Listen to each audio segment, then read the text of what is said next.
I'm out.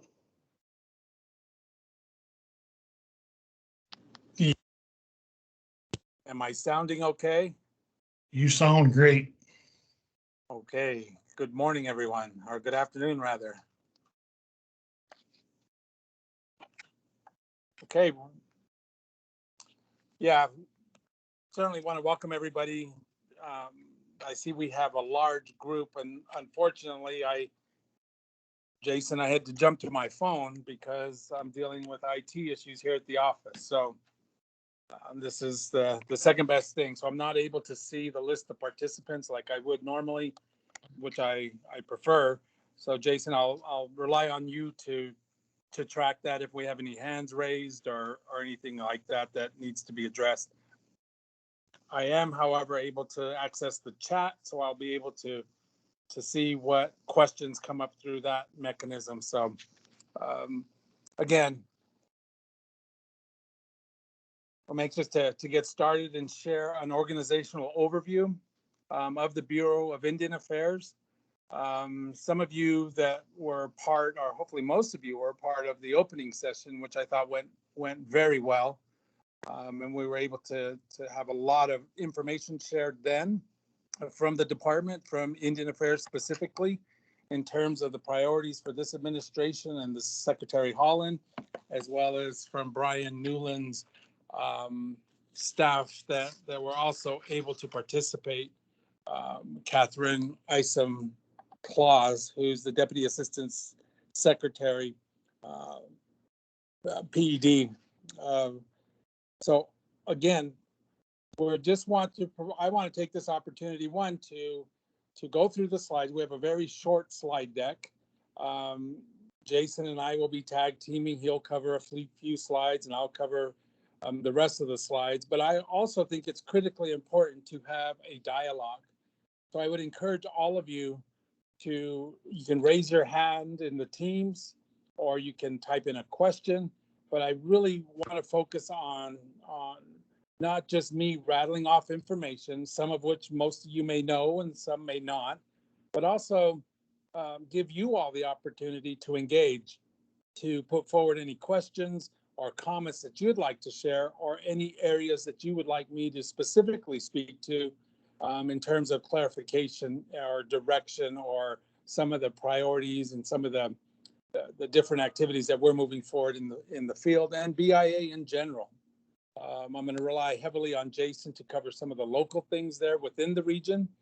And if anybody else from BIA Central Office, Deputy Bureau Directors are on, we certainly want to encourage them to chime in as well when we get to their pieces on the presentation.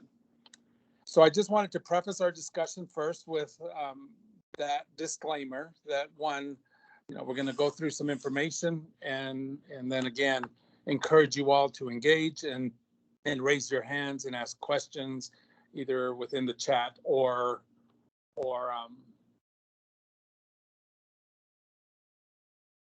by just unmuting yourself and being able to ask a question. Okay, next slide.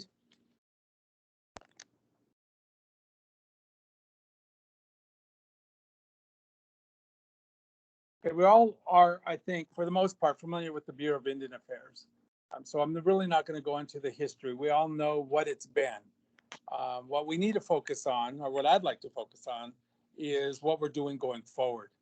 As some of you heard my keynote piece this morning, I'm very much committed to doing. I would really like to move away from what it's been and what my experience has been as a tribal member, as a community member, and a non-federal employee many years ago. Was we all had different understandings, I guess, or different expectations on what the Bureau of Indian Affairs did or does for Indian tribes. And then we were always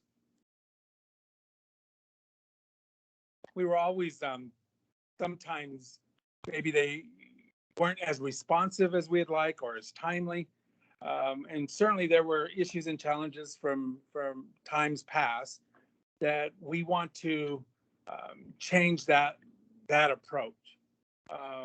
As I assumed this position at the 1st of June, and as having some authority and some influence in field operations, specifically on how we conduct our business and how we engage with tribes, is critically important. So rather than focus on what we were, I really want to focus on what we're going to be, or what we're striving to become, and some of the improvements, especially during this administration, because it is such an exciting time with having a Native American Secretary of Interior, as well as the leadership under this administration that have come to the Asia hallway with the presumptive approval of nominee Brian Newlin to the Asia post. And then, of course, on down to Daryl LeCount, to the BIA director, on down through me, and then to Tammy Poitra, who's the regional director there. So let's go to the next slide.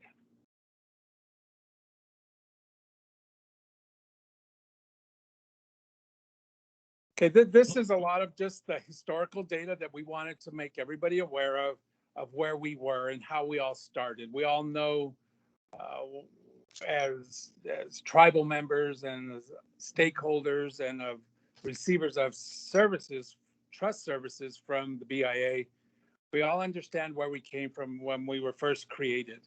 The different leadership that was in place, the different policies that were in place, many of which have been amended to address current issues, but nonetheless, our trust responsibility remains paramount in what we do to enable or assist and promote what tribal leaders bring to the table in terms of requests and action as far as trust goes. So let's go to the next slide.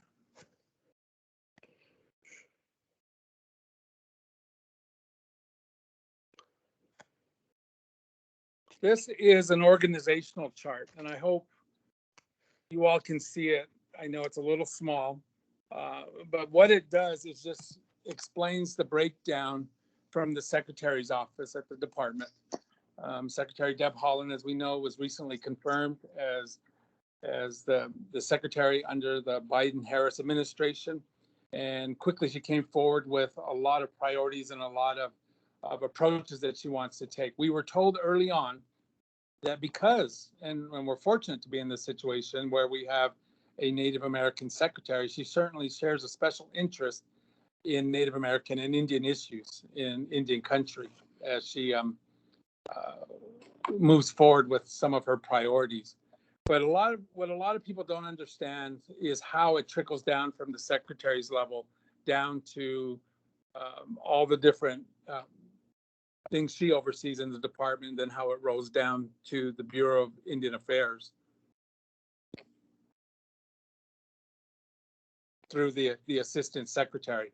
So this is just a snapshot of that, explaining to you all, or at least giving you a visual of what that organizational chart looks like.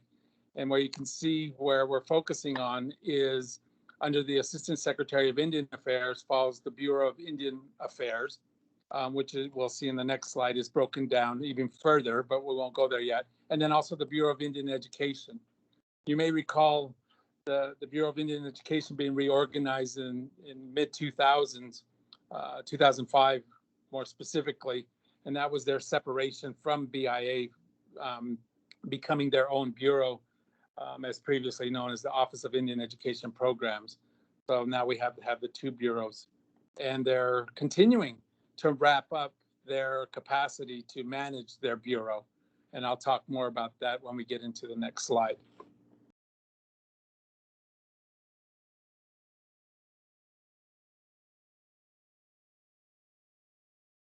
As I referenced before, this is an exciting time, I think, within the Bureau of Indian Affairs in general, and the Department of Interior. There are many seasoned employees that I've spoken to over the last several months that share in this excitement, and to know that we have the Bureau of Indian Affairs and Indian Affairs in general at the Asia level, truly committed and excited about Secretary Deb Haaland coming on board as the Secretary of Interior. Many of us have met Ms. Haaland in previous capacities. I am one that did the same when she was with the Pueblo of San Felipe, just north of where I'm at in Albuquerque, as a tribal administrator. And then, of course, when she was in Congress prior to her stint with Interior, we were able to engage with her on a lot of her priorities for New Mexico, as she represented her section of the state. But now we come forward to her being the the Secretary of Interior. Lots of titles to remember. But becoming the Secretary, again, she has her priorities. One that's recently surfaced that I want to make everybody aware of is her commitment to better understanding the Department of Interior and Indian Affairs role in the boarding school issues. We are all well aware of what's been discovered in Canada, and thus prompting Secretary Haaland to want to better understand our role in the boarding school process in the United States. So what we've done to support this, we're trying to get, wanting to get ahead of this, is I had the regional directors pulling together their information as it applies to the boarding school era. Many of you know we still have boarding schools. They're managed a little bit differently only because of Indian preference and other regulations that are in place that support our tribal members in federally recognized tribes being able to hold these positions to manage our affairs. So what we're doing in support of Secretary Haaland's initiative, initiatives, which are several, and I'm not going to rehash those. We'll certainly answer any questions related to some of those that were shared by Catherine Isom-Claus this morning as the DASP head representing Brian Newlin. We can certainly get into those, but I just wanted to make you all aware of the excitement again of having Secretary Deb Haaland as the Secretary of Interior, leading not just the department, but all of Indian Affairs, and which includes BIA. Let's go to the next slide.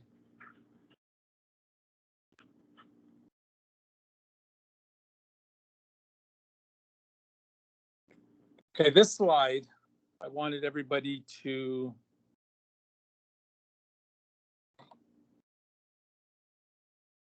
I just want to keep track of the chat as well, so sorry for that pause. But what this slide demonstrates to you all is how authorities roll out within the Assistant Secretary of Indian Affairs. If you recall, the previous slide talked about the breakdown from the department down to the Assistant Secretary. And of course, we all know there are many assistant secretaries across DOI, across government for that matter, but within DOI that report to the Secretary of Interior. And this is one that deals specifically with Indian Affairs. So the Principal Deputy Assistant Secretary is how it flows down from Asia. So trying to put names to titles here. So the Assistant Secretary of Indian Affairs, as we all know, the presumptive confirmed Brian Newlin. He's still working through the approval process, waiting for the full Senate to finally approve him. We anticipate that that'll be soon and without any additional challenges or delays. When he first came on board, he came on as the Principal Deputy Assistant Secretary, and in BIA we call him the PDAS. And then he's assuming the role and responsibilities of the Assistant Secretary until that confirmation takes place. So under the PDAS, of which is his official title now, until that confirmation, he oversees several arms of Indian Affairs. As you can see, the Office of Federal Acknowledgement, the Office of External Affairs, and the Bureau of Indian Affairs and the Bureau of Indian Education those directors report directly to the PDAS. And then it breaks down even further, as you see, into policy and economic development and into the DASM, the Deputy Assistant Secretary Management, which oversees specific pieces that help support the Bureau of Indian Affairs, Deputy Bureau Directors, both of Trust and Indian Services, and of course, Field Operations, which then rolls down through my office to the regional directors and then down to the agencies and so forth. So I just wanted to have you all have a visual of what that flow chart looks like. And this organizational chart is pretty solidly in place. We don't anticipate any changes, and the work will continue to flow as it does. What we will be able to share as positions, especially the politically appointed positions, including Mr. Newlin when he becomes the Assistant Secretary, is being able to share with Indian country the names of those individuals that are in those positions. I see, Jonna, you have a question or comment? Thank you. I do. The Division of Energy and Minerals Development is now under the Office of Trust Services, and that was a proposed action to realign trust services from the energy development prospects clear through full spectrum of leasing and permitting and approval of those types of transactions. And that was approved by Congress and sent forward for the president to sign December 31st of last year. And so that is a congressional act that realigned that office under the Trust Services Office. Thank you.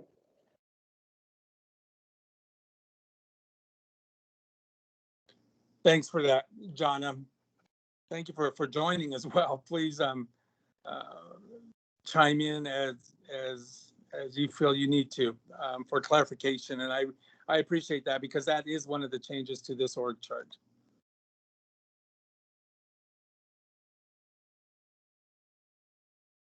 Okay, let's go to the next slide.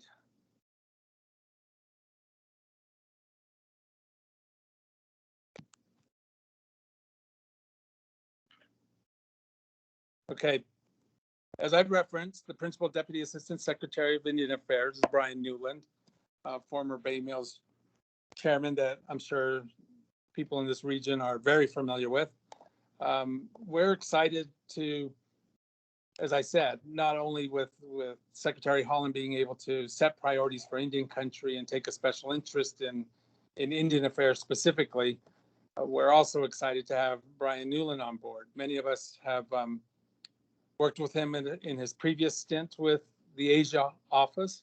And then, of course, once his tenure ended there, he went back to the work that he does, both with his tribe and with his legal practice and things that he was doing.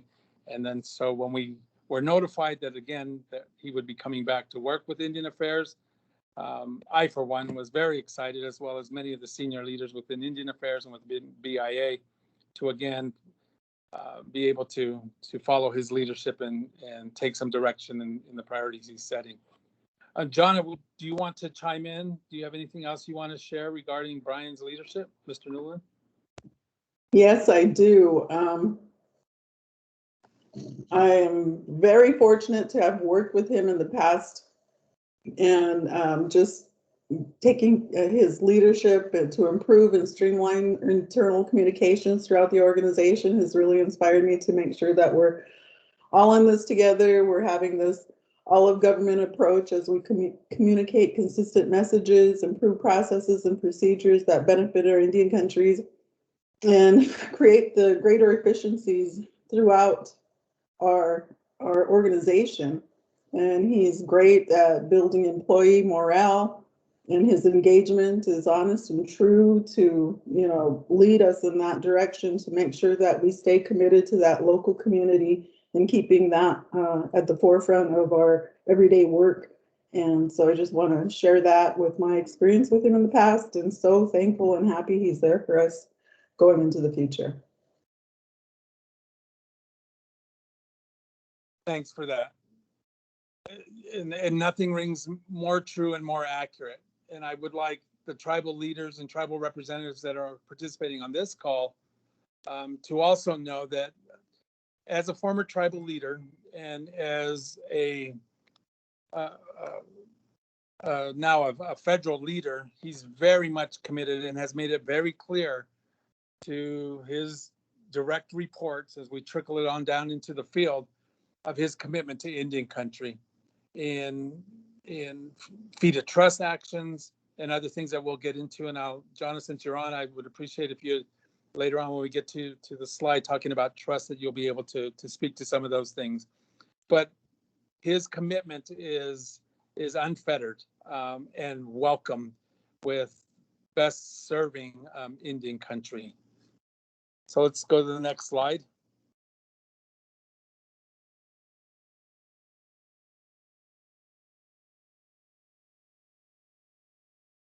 This is just canned language with what the Bureau's mission is. And of course, everything that we've talked about, both in the opening session this morning, we've heard from the Asia hallway and Asia leaders, and as well as from Mr. LeCount, Ms. Blackhair, and myself, and Ms. Poitra that were able to communicate. And our, again, I can't say it enough, our commitment to the mission is just that. We continue to best serve Indian country because we have a special stake in it. A lot of our friends and family are just that, and we definitely want to meet those needs of those communities. Next slide.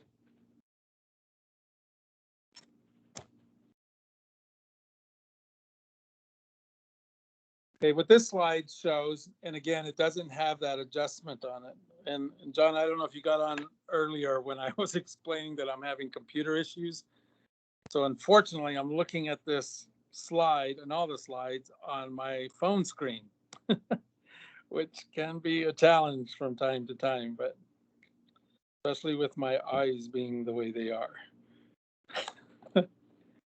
But this is the Bureau of Indian Affairs. It rolls down from the Assistant Secretary through PDAS, the Principal Deputy Assistant Secretary, on down through the Director. And then it's broken out into those Deputy Directors, both of Justice Services, Indian Services, Trust Services, and Field Operations. And you can see what offices fall under which Deputy Director, Deputy Bureau Director, and what they oversee. What I wanted to point out here, and John, I definitely call on you to share other information, but what I want to explain here is that although there are those other Deputy Bureau Directors like Jonna in Trust and Jeanette Hanna in Indian Services, the work that they oversee, as you can see, there's natural resources, forestry, wildland, fire, and I'm not going to read them all to you, but those roles and responsibilities and the work that's being done has a direct correlation to the work. Well, it drives the work in field operations. That's why it's most important that the Deputy Bureau Directors, including Justice Services and the two referenced already, and I work closely together. And I'm just as excited by what we've been able to do up to this point. We certainly have our path forward. We things that we want to improve upon, and the work that we want to complete. In just echoing my comments from this morning about accountability and responsiveness, and Jonna's comment this morning about getting to yes, and helping tribes to the best of our ability to drive their priorities forward as well. And we continue to remain committed to it. The point I'm making is that having the three Deputy Bureau Directors aligned and communicating and supporting each other is critically important to our mission. And at this day and time, we are at a point where we're doing exactly that, because those responsibilities flow down to those agencies through the regions and the work that needs to get completed. John, did you want to add something? Yes,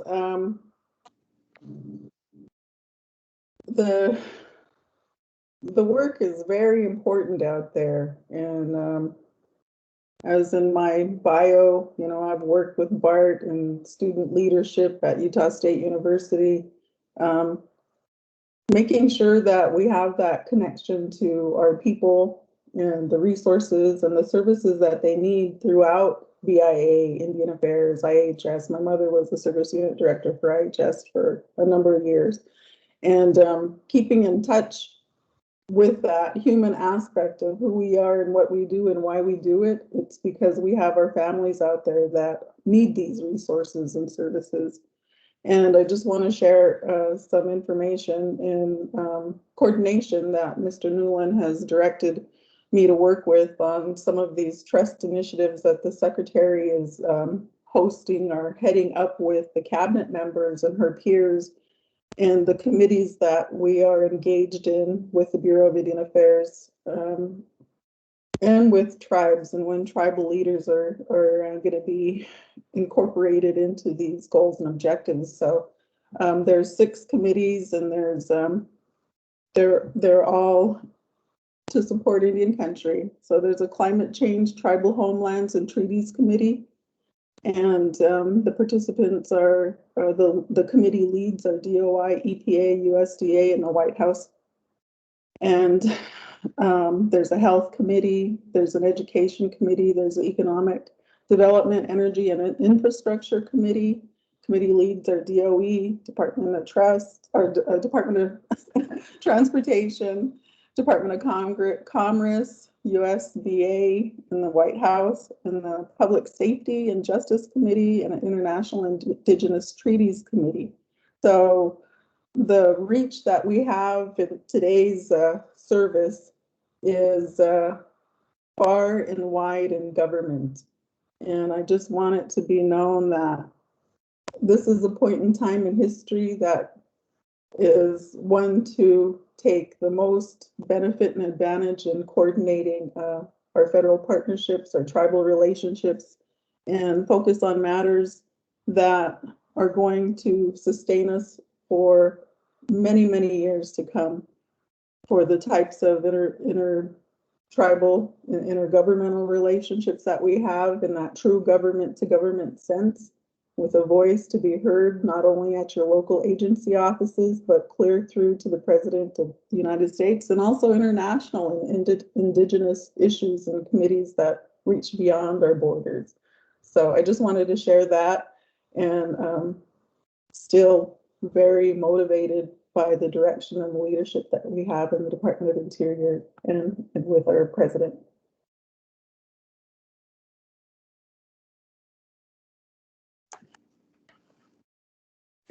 Thank you, Donna. Let's go to the next slide.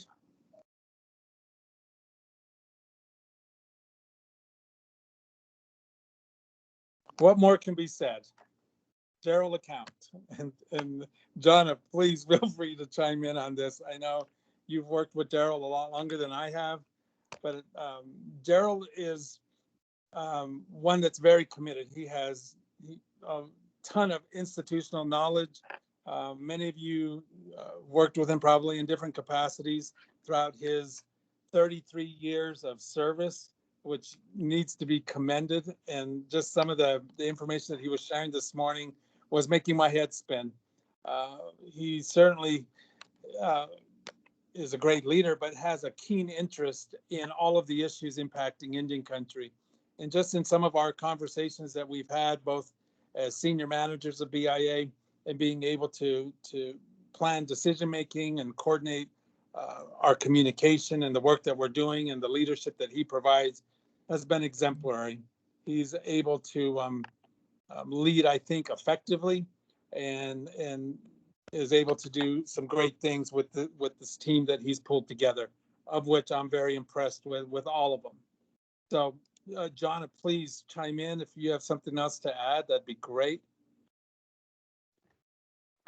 So I've been with the Bureau of Indian Affairs for 30 years, not including when I worked in as a student in high school, but Mr. LeCount in creating the trust asset accounts management system and his ability to take a look at the transaction and what is needed, as well as the regulatory requirements. He has a memory that you would not, I cannot compare to the memory that he has in instances and dates and times and people and that skill is something that I need to improve upon, but he's constantly challenging us to define cross-cutting initiatives and how we can improve high-value information, as well as managing the TAMS asset system so that we can improve upon that, build it out so it's more easily available for our offices to identify the types of transactions, streamline them. He is still heavily engaged in making sure that we are doing the best thing. If you have a director that can get into TAMS and knows the business side of our transactions, then, you know, we all better be ready to be quizzed by him at any time. And so I really appreciate the opportunity to work for him at this level in this capacity.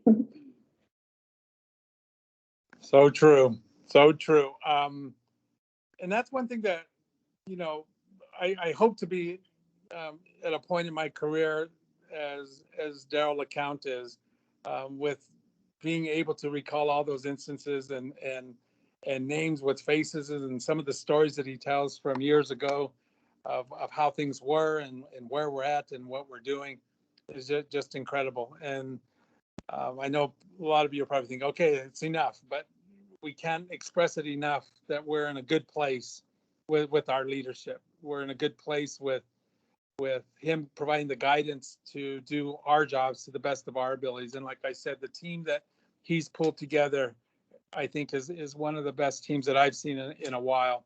And we're anxious to get the work done that we need to get done. Bart, if I might add. Sure.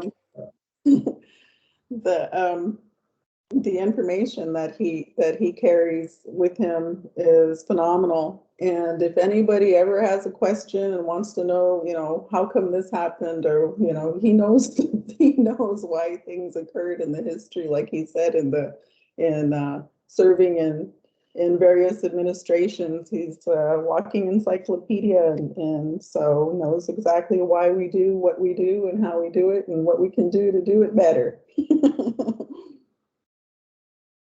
Well put. Thank you. Okay, let's go to the next slide. This just breaks down field operations. This just breaks down field operations.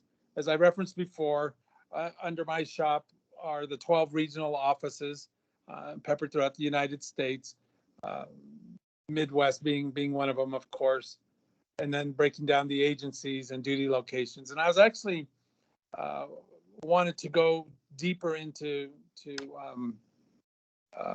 updating this slide in terms of numbers, but on this slide, which may be a few years old, has 7,000 employees.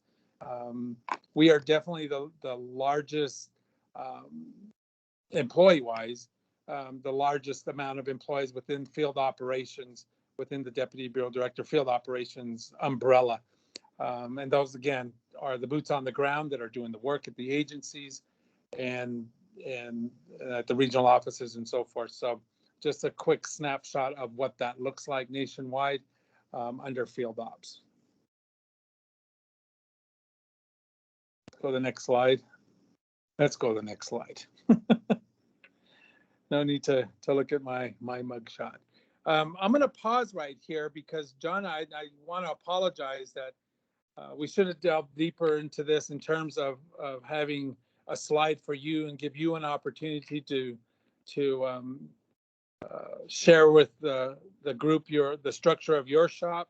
We probably should have done the same with Jeanette Hanna in Indian Services, but I failed to do so. So what I'd like to do is take a pause here and ask Jonna to tell us about her shop in trust services, which has huge responsibilities and a hand in almost everything that's being done out in the field. A large part of the work is with trust. So John, if you'd take a few minutes, I hate to throw you off guard, but I know you're very knowledgeable and know exactly what probably should be shared with this group. Okay, thank you, Bart. No problem. Happy to be here in support of you and your office and field operations.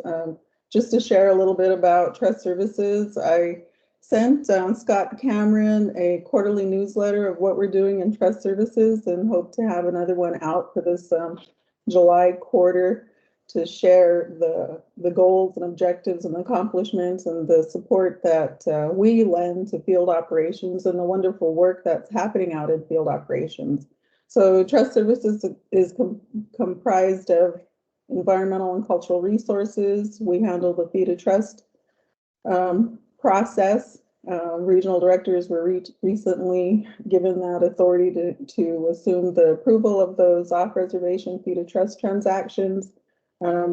Forestry and Wildland Fire, as well as the National Indian Interagency Fire Center, is also under the Office of Trust Services. We are taking over the geospatial support, but we're putting the boots on the ground out there at all 12 regions so that we have mapping available for the regional offices and our land titles and records office and their cartotext to support all of the trust transactions that are related to mapping and definite locations for the trust transactions that are being approved. The Indian Energy Service Center is a office comprised of BLM, BIA, BTFA, and ONRR to help with conventional and renewable energy.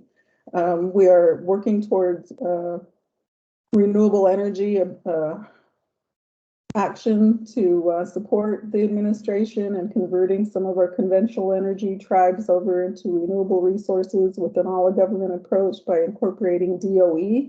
We have several federal partners and MOUs engaged with our Indian Energy Service Center that support all the goals and objectives of tribes that are dealing with solar, wind, hydro, and conventional energy, and also with microgrids and making sure that we can utilize the power that's generated locally to support tribal businesses and homes, and it's a great opportunity to start taking a look at some long-term solutions with power and local community development. We also oversee the Hearth Act and those opportunities and getting those packages through for approval at the assistant secretary's level. We have 19 land title and records offices. 10 of them are BIA run, 9 of them are contracted or compacted for 9 tribes, mostly out west. I have the Natural Resources Division. Within that division are a lot of subset programs that support all regions and treaty and tribal goals and objectives and commitments that are related to hunting and fishing and Aboriginal territories to those food sources. Probate, we're updating the probate regs. Real estate services is also under my shop. Tribal resilience and Division of Water and Power. We in April 2021, like I said, the Division of Energy and Minerals Development came into the Office of Trust Services in a realignment to bring all of our resources together in one office so that we can help support with technical assistance and funding mechanisms for tribal goals and objectives and projects and planning. So with that, I'll turn it back over to you unless there are any questions. Thank you very much, Jonna. This is Jason Oberle, and since I think Bart's just about done presenting until we get near the end, I've got some slides here to take over, and we really appreciate you taking this impromptu time and just going with the flow with us. Okay, so it's my job. So I'm Jason Oberle. I'm the agency superintendent here at the Michigan Agency. And I'm going to talk to you a little bit about the Midwest region. And, Jana and Bart have done a great job presenting about how all this works at the high level, from the secretary down to our central office, at headquarters, and then how the directors, how the director, well, starting with the Asia, provides the leadership, and the direction, the plan going forward, how the director of the BIA and the deputy directors take that policy lead and they implement it into practices that come down into the field. So I'm going to talk to you a little bit about how it works right here at the field. So I'll talk directly about the Midwest region because that's the one I know about. I have had the privilege of working out at the Northwest region as well, but not at this level. I was just a roads safety guy out there for a couple of years. So here at the region, all regions have it set up similar to this, but here at the Midwest region, we have a regional director. That's Tammy Poitra. We have 3 agencies, the Great Lakes Agency, which is in Ashland, Wisconsin. The superintendent there is Diane Baker. Of course, there's me with the Michigan Agency. It's located here in Sault Ste. Marie, Michigan. Then we have the Minnesota Agency over in Bemidji, Minnesota. Neat piece of trivia for everybody.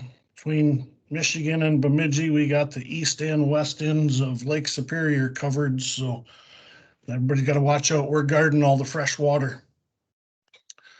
If you look a little further, at the regional level, we also have deputy regional directors of trust and Indian services. You'll notice there's deputy bureau directors that do trust and Indian services policy, but you get down to the regional level, we have senior level managers that are managing the field staff in the areas of trust service and Indian services as well.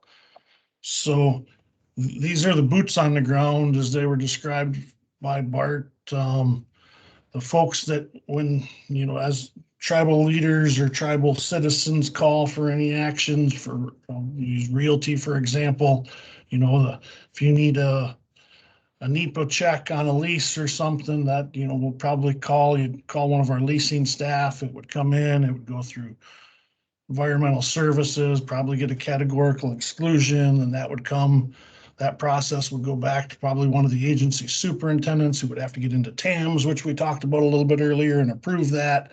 Then it would go back, and after that was reviewed, we could go back and make sure everything lined up in the leases, and then we could go back into the TAMs module for leasing and approve a lease for the individual on their reservation. Just real quickly, we got a photo of Tammy Poitra in here. Tammy's our regional director. If you were on earlier this morning, you'll know that she's served over 30 years with the Bureau. She's a member of the Turtle Mountain Band of Chippewa Indians. I learned something new today. She's cousins with Director Daryl LeCount, which, I'm often asked about relationships in Indian country like that. And people are like, well, how do you, small office like yours there, Jason, how do you do it? Michigan Agency had 2 sisters that worked here for quite a while. And there are definitely some cousins that work here. Well, that's Indian country, isn't it? We all know it. Everybody's related. You keep track of it. One time I showed up at the Yakima reservation and for a roads project, the guy said, well, I know your name now. What's your last name? And I told him, he says, good. Now I know your family. He says, now we can talk about you on the res. So here in the Midwest region, we serve 36 tribes and about a handful of tribal organizations that are set up to benefit the community. Those tribes are scattered throughout Michigan, Minnesota, Wisconsin, and Iowa.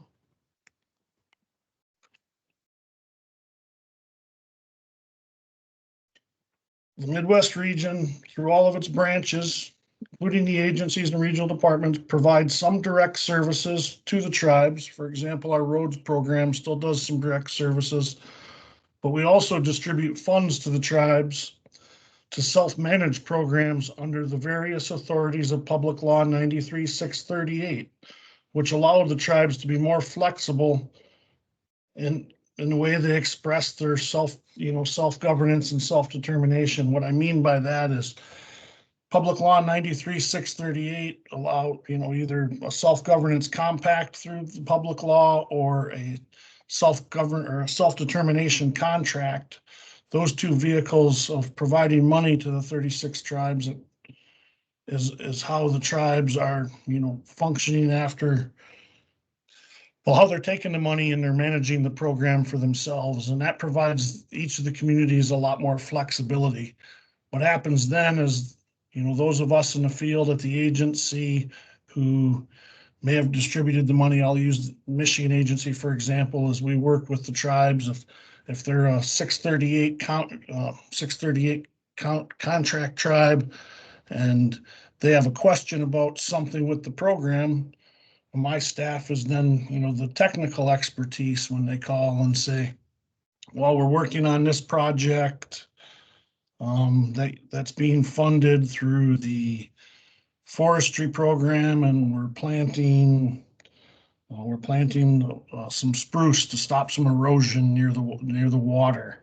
Can we buy a new pickup with that money, for example? And then, we take that to our forestry staff would take that and walk through the whole process with them, make sure that that's a part of their contract, and they're doing the things according to what they've agreed to in their contract. And that's how we continue to work with those tribes and help them accomplish their goals while they're managing their own forestry program with the BIA dollars that they've contracted from us. Unlike how things were prior to the 70s, when almost all the programs were managed at the Bureau. So the slide here, natural resources, Tammy talked about this just a little bit this morning. You'll see within the Midwest region, this includes treaty lands and ceded territories, and also the current reservation lands. We have a great, 1,530 or 15,000 miles of streams, 4.8 million acres of wetlands, 2.2 million acres of lakes, 41 million acres of forest, for a total of 62 million acres.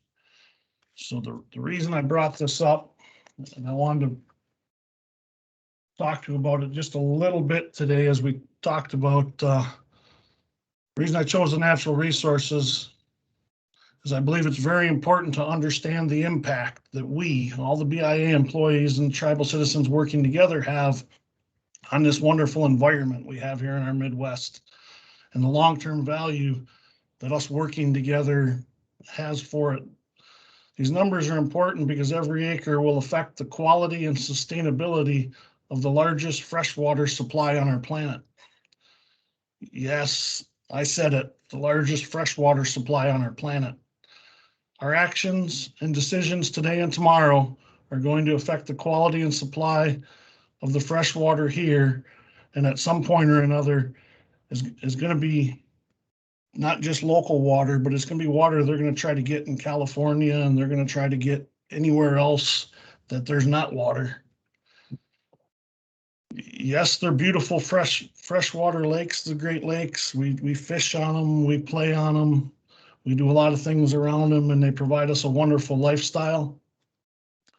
But if there's a takeaway today that I can provide to everybody, I want everybody to think about how the BIA and the tribes have worked together and can continue to work together, to protect this fresh water going forward.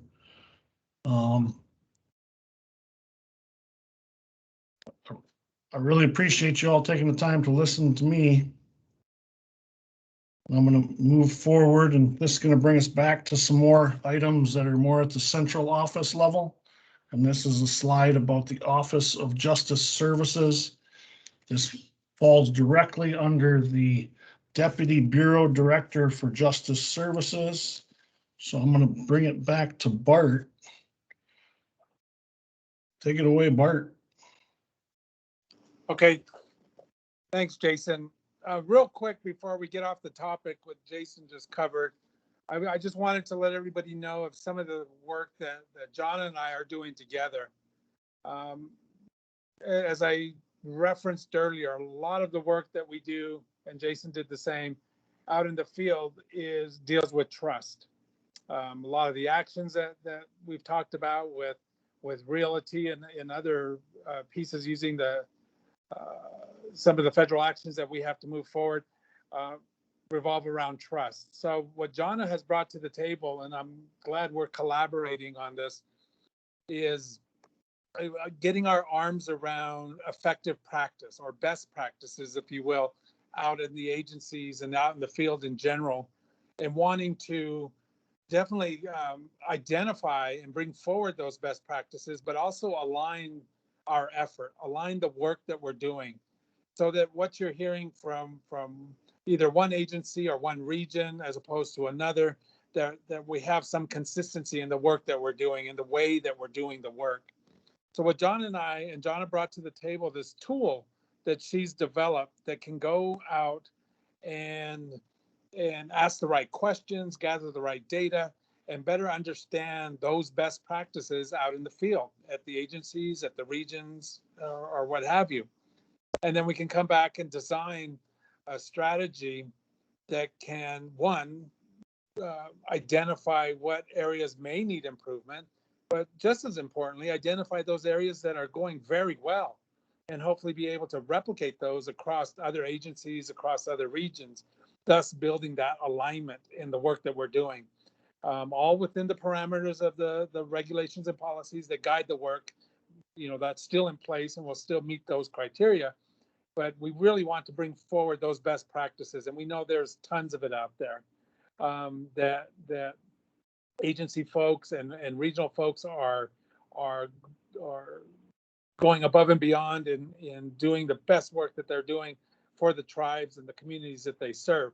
And so our goal is to start when we can, if you will, like a road tour to go out and visit these agencies, get our subject matter experts out there to look at the data, look at the work that's being done, and identify those best practices, and then come back and build a plan, if you will, that we can execute across all agencies to, one, build that consistency, but also to bring those best practices to everyone, which includes that whole piece that I talked about earlier was, setting our staff up for success, making sure they have the right tools, making sure that they have everything that they need to complete the job that we're asking them to do.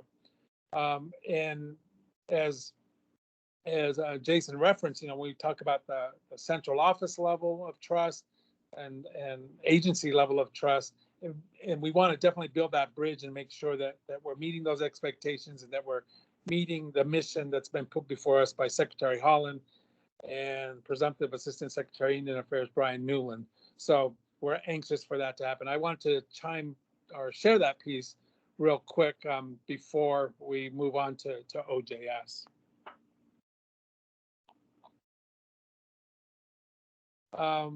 OJS, the Office of Justice Services, we have a slide here dedicated to them.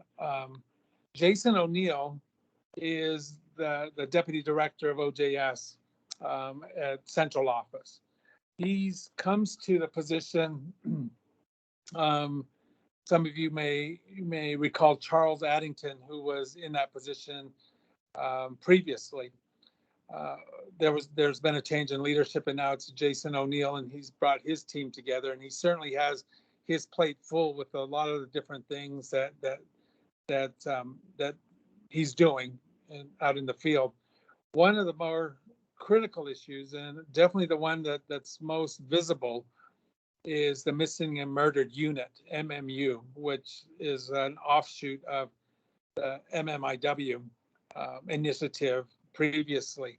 So he's bringing forward his unique leadership style in building that arm of OJS, which is new. It started with the cold case offices that they opened, several throughout the nation, and it's just keeping that momentum going under this new administration and new leadership within the department and within Indian Affairs.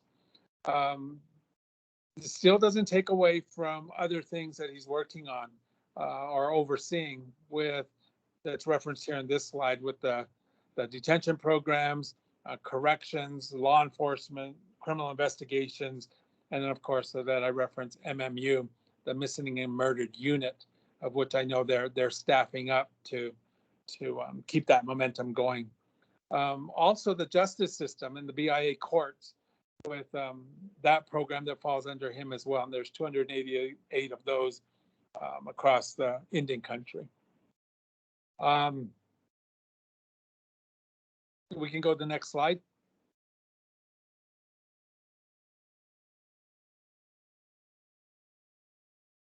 Just and real quick explanation, not quick, but an explanation of Indian services.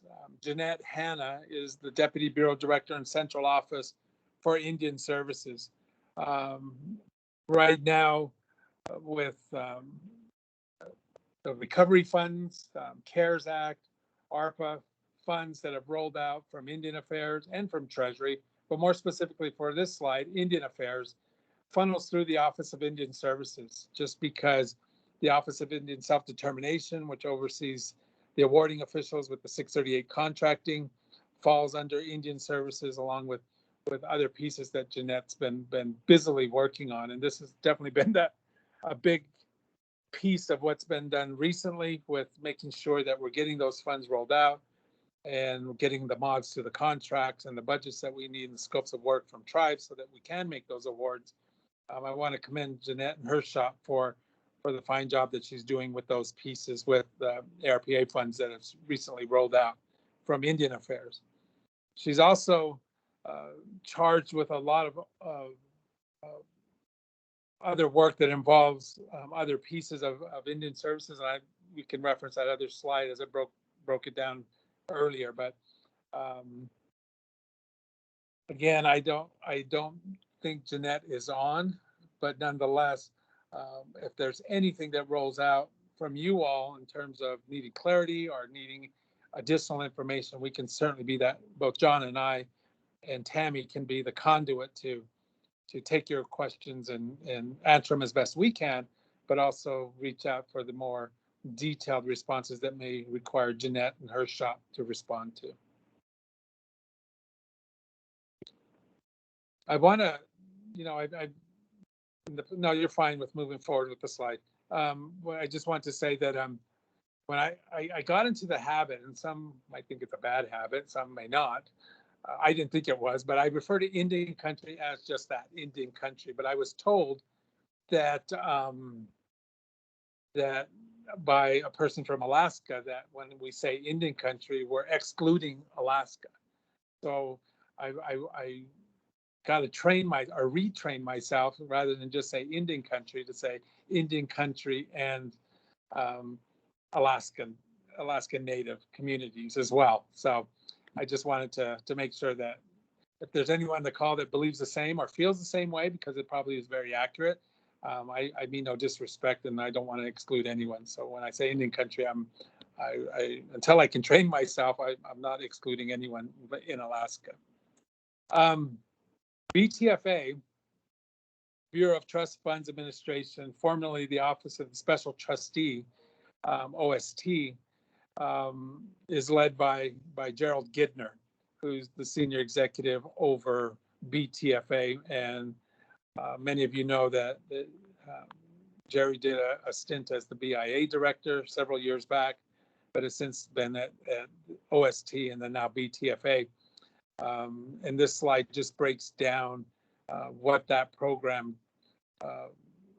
produces and what they do in terms of being the banker for the government, for lack of a better word. But I just wanted to share this information. And again, when we do this again, next go around, I want to reach out, and if they have time, to bring those other deputy bureau directors to the table so they can definitely speak to this to a greater extent than I'm able. But again, we'll be that conduit for any questions that relate to this. We can go to the next slide. BIE, the Bureau of Indian Education. This just breaks down the amount of schools, the amount of students, and it fluctuates, and where they come from in terms of the 63 reservations that they serve. As I've referenced before, and I'm familiar with BIE because of my stint there with the reorganization and some of the issues that they're dealing with, especially during this age of the pandemic with distance ed and social distancing and keeping students safe. What I will say as far as field operations goes, and this goes for Indian Affairs overall, the work that we do on behalf of the BIE, because a lot of things, several things anyway, still remain under the umbrella of BIA, property, facilities, procurement, or not procurement, but contracting has not yet, and safety has not yet transferred over to BIE. They definitely are building their capacity, and they've made great strides in that to take these over. And of course, BIA is anxious to provide what technical assistance we can provide. I'm meeting with them bi-monthly to strategize getting property and safety and facilities functions rolled over, and we're making great strides in that, and that'll be happening here real soon. But definitely they are ramping up to being their own independent bureau. We used to jokingly say early on that although the BIE became BIE and no longer the Office of Indian Education Programs, we saw ourselves, this is when I was with them, as what we call the baby bureau, because we didn't have all those other pieces that to be a full-fledged bureau.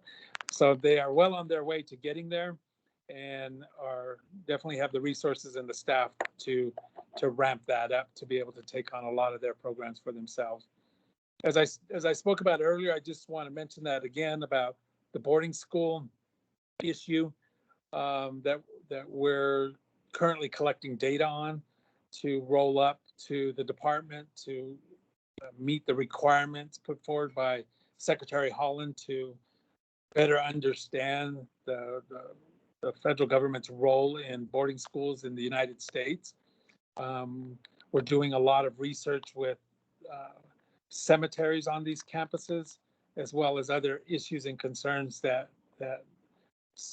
came about with the discovery in Canada. And I commend this administration for getting ahead of this once that came out in Canada, and wanting for us to do what we need to do to better understand our role, and also tell our story of what we've done since then. Schools run by the BIE have definitely changed over time. They have a suspected child abuse and neglect reporting process that really aims and is meeting the requirements to protect Indian students. And then the BIA's role with BIE right now is to do the same, whether it's awarding funds to tribally controlled schools, or whether it's dealing with facility issues or anything that's currently under our umbrella.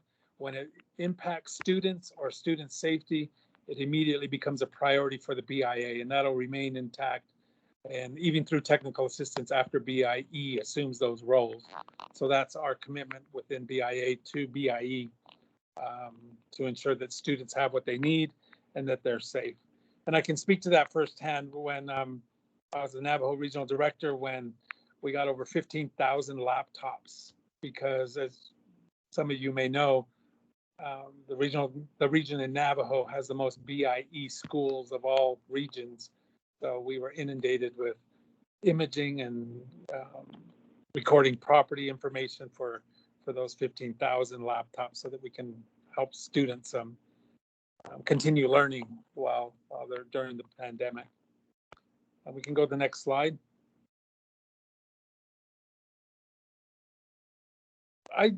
I wanted to put this in there again. It's back to what I shared earlier, and I'm certainly winding down my piece, and hopefully we can have some dialogue if you all have questions that you want to share or ask, or either put in the chat, or definitely raise your hand and we can call on you.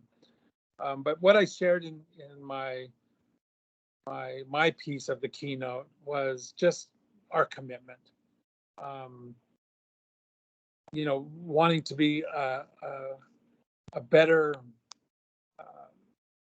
steward of the government and meeting our trust responsibilities, wanting to be able to talk about the work, not only the work that we're doing, but the timeliness of our responses, how we're striving to raise the bar, if you will, in terms of accountability and the responsibility that we have to Indian country and Alaskan communities.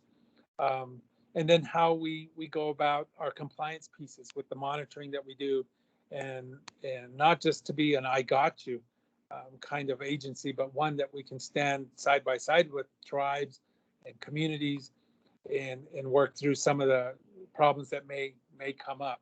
But we're certainly here to provide that level of customer service, and we certainly have that wherewithal to continue to improve. And we certainly want to hear from you all when there are opportunities that we may not be recognizing that you all may want to see an improvement on. And this goes for our employees that want to roll something up.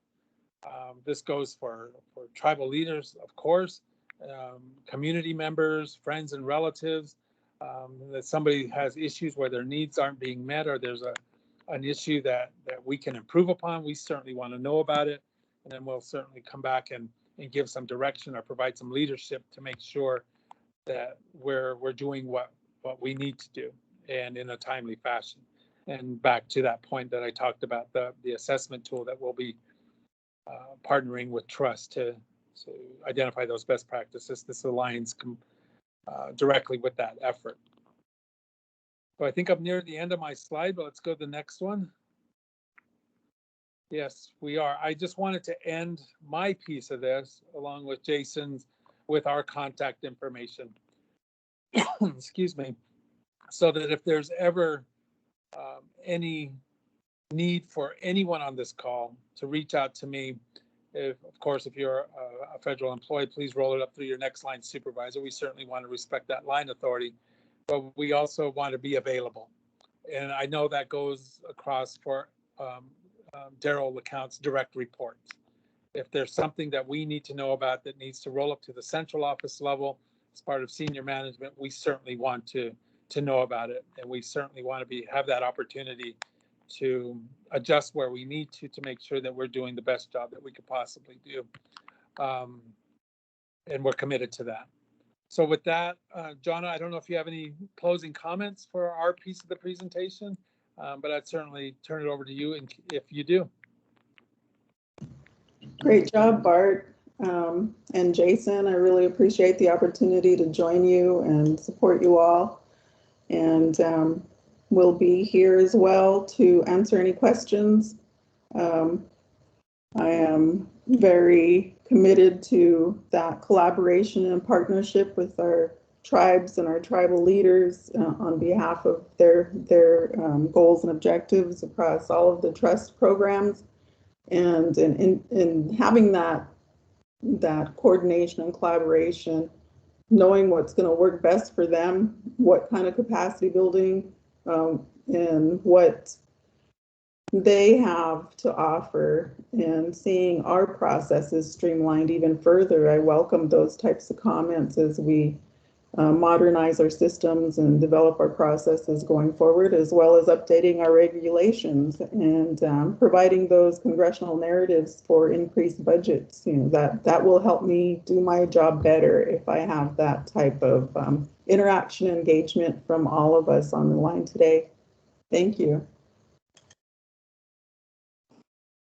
Thank you, Jonna. I appreciate that.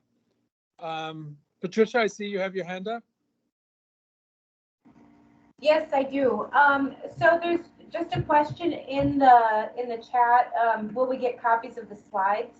And I guess that's a question for you, Bart and Jason. Can I release your PowerPoint? Absolutely. Okay. So so what will happen after the conference is we're looking at finding a spot to post all of the recordings, because this session has also been recorded, as well as the opening ceremony, and as well as all the future sessions. They'll be recorded if they're in the Teams environment. Zoom, we're not sure that those will be. But this will be recorded, and we are currently looking at finding web space to put our meeting material on, including the PowerPoints. So yes, you will get copies of the slides.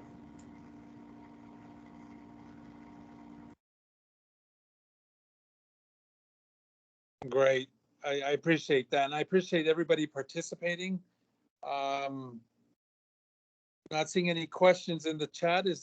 I'm not seeing any hands up. Is there anyone who has a question, a comment, or anything you'd like to share before we wrap things up? I know we're about 15 minutes ahead of schedule, but certainly want to make time for you all to engage.